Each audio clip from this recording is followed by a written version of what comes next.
আমরা দেখছি মানুষের ভিতরে স্বতঃস্ফূর্ত ভাব রয়েছে। আমরা তাদের কাছে একটা মেসেজ পৌঁছে দিচ্ছি যে আগামী দিনে আমরা কি করতে চাই, একটা ন্যায় ইনসাফ ভিত্তিক দুর্নীতিমুক্ত রাষ্ট্র করতে চাই।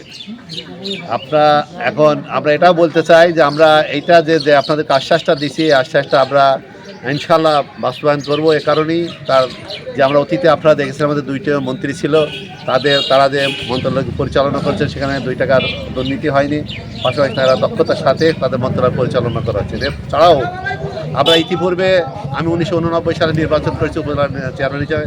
সেখানে আমরা মানুষের কাছে ওয়াদা দিয়েছিলাম যে আমরা দুর্নীতি করব না, গম চুরি করব না, এ দুটো আমরা প্রকাশ্যে ঘোষণা দিয়েছিলাম। ইনশাল্লাহ যে 1.5 বছর ছিলাম সেখানে মানুষই প্রমাণ দেবে যে আমরা কতটুকু সততার সাথে আমাদের দায়িত্ব পালন করতে পেরেছি। ইনশাল্লাহ আগামী দিনে আমরা আশা করি যে তারা এই আমাদের যে আশ্বাস, এই আশ্বাসের ভিত্তিতে আগামী দিনে নতুন একটা বাংলাদেশ বিনির্মাণের জন্য তারা আমাদেরকে সমর্থন দিয়ে বিজয় করে ইনশাল্লাহ আমাদের সংসদে পাঠাবে বিশ্বাস আমরা রাখছি।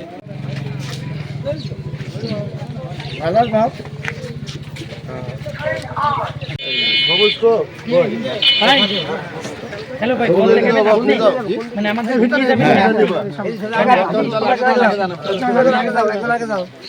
একটু দান ভাই।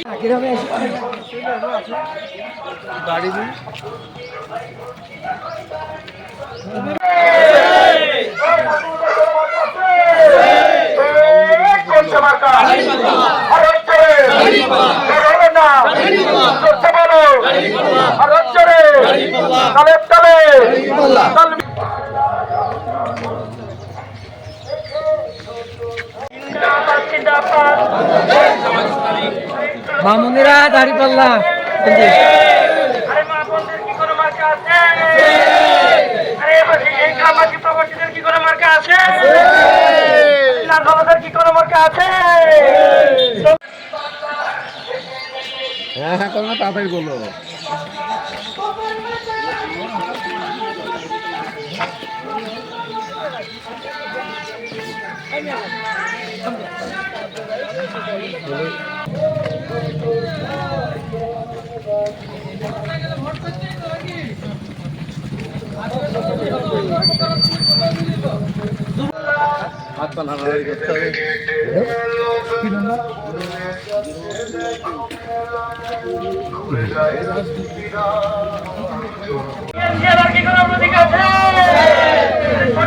আরে কিছুই ব্যবসায়ী ভাইদের কি কোনো প্রতীক আছে?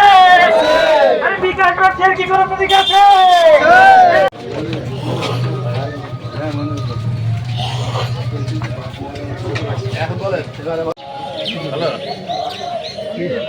আব্দুল ভারি ভাই কাজ করতেছে।